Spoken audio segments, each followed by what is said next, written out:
sibuyas tayo dito at ating i-slicein na ng ating sibuyas. Sa nakikita nyo, tatlo yung sibuyas natin, bulok pa yung isa. Tanggalin natin yung bulok dahil hindi naman natin magigisa yan. So, nakikita nyo, marami akong magsibuyas.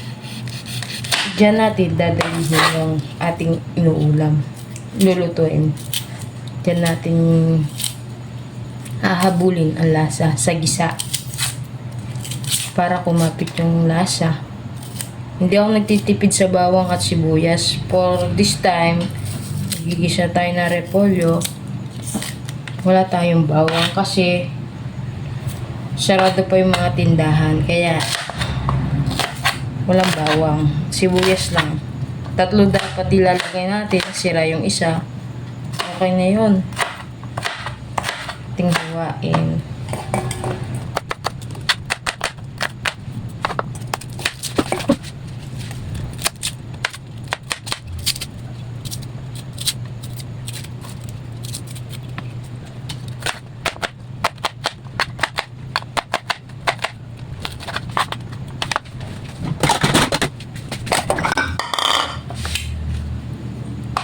Natin sa mangkok yan. At isunod na natin yung repolyo na ating lulutuin. Sinong mahilig kumain kaya dito sa aking mga viewers, sa aking manonood ng repolyo na may sardinas? Favorite to ni jowa ko. Akong gustong gusto niya nagkikisa ito dahil lasang lasa at nadadalo ko ang gusto niyang lasa.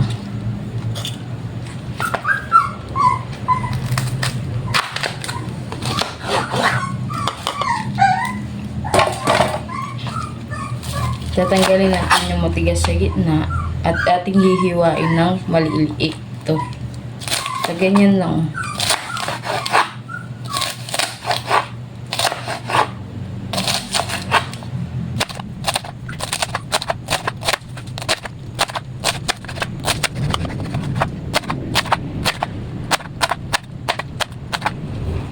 Bisa sa inyo.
At yan na ang ating repolyo ngayon. Yung mga nahiwa na natin. Tapos na. At ating igigisa na. At ating igisa na nga ang ating gulay. So, imekos-mekos natin hanggang sa matuyo ang kawali. Hanggang matuyo ang kawali natin.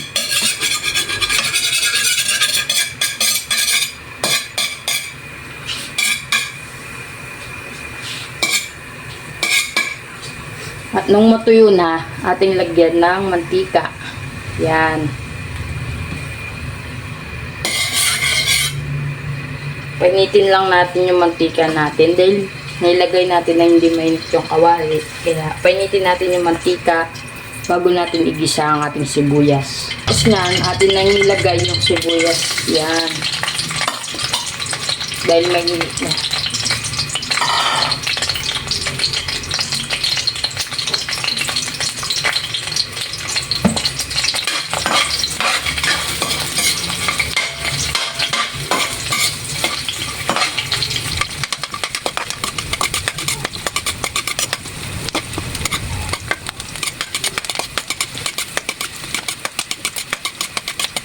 Iwalit lang natin yung sibuyas yung nag-brown na talagang nagisa ng mabuti.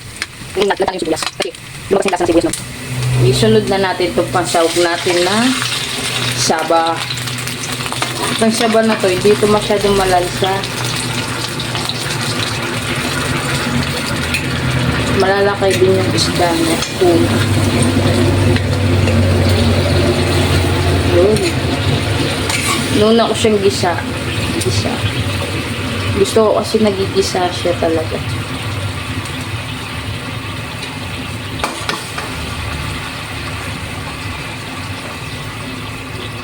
So makikita nyo, nahuli ko ang repolyo. Kasi gusto ko nagisa tong mga sardinas na to. Yan. Ayoko kasi sila ng malasa. Huwag lang natin hayaang madurog sila para masarap yung kain natin. Nakikita natin yung sahog. Pero bawasan natin kasi masyado silang malaki. Baka mabulunan na tayo nito. Hatiin lang natin yan. Gusto kasi hindi durog. Yan. Okay na yan.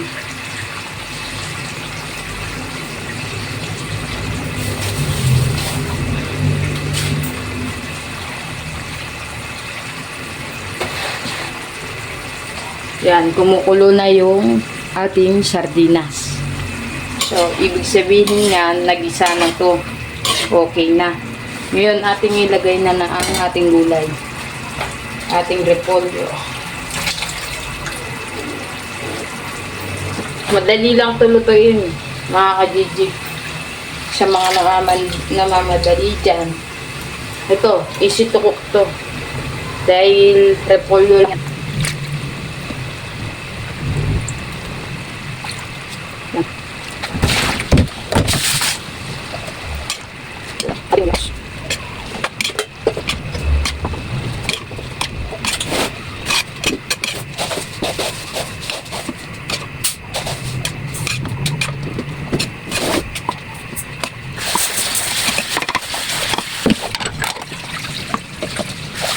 So, atin nang buksan at ating tingnan.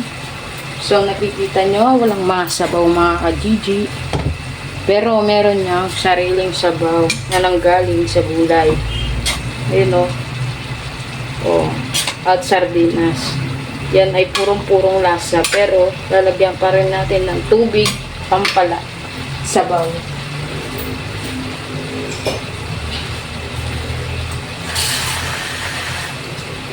Lalagyan pa rin natin ng tubig yan mga ka-GG para may sabaw at hindi siya tuyong-tuyo.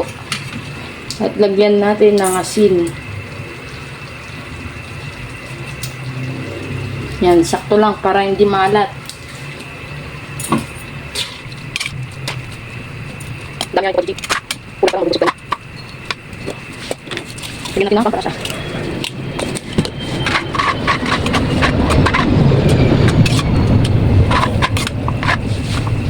Tikman na natin. Pwede. Pero tignan natin sa bawang kasi. Tignan natin sa bawang para hindi silang pasok sa kanin. Tignan natin ng asin.